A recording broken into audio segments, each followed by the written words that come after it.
Problem, ki ga naslavlja pokojninska reforma, je dejstvo, da je vse več tistih, ki so v pokoju, vse manj tistih, ki delajo. In ker imamo načelo solidarnosti, tukaj prihaja do distorzij, ki potem uničujejo verodostojnost in stabilnost tega sistema. Ampak tukaj gre še za druge stvari. Dejstvo je, da nimamo samo, kar je sijajno, daljše življenjske dobe, ampak da ta daljša življenjska doba proizvaja potrebo po storitvah, ki so bile doslej zelo omejene ali pa niso bile bistvene, recimo po oskrbovalnih bolnišnicah, po celi vrsti drugih zdravstvenih storitev, ki zdaj pravzaprav niso bile v košarici osnovnih dobrin, ne. Hočem povedati, da je prav tako ljudje, ki gredo v pokoj, gredo z enim znanjem, ki je zelo dragoceno za družbo.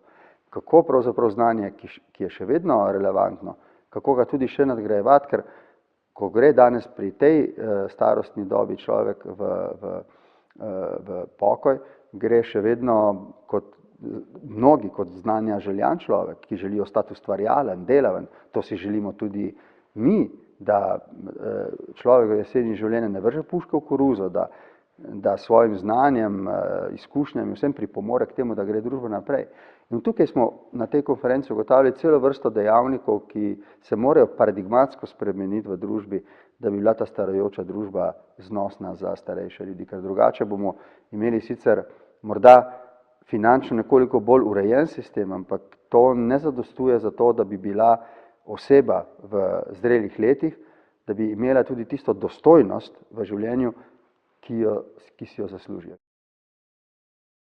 Mi smo dejansko delu z mladimi posvetili v teh 5 letih ogromno pozornost. Tukaj v veliki dvorani predsedniške palače so se vrstile konference, delavnice, tukaj so prišli startupovci,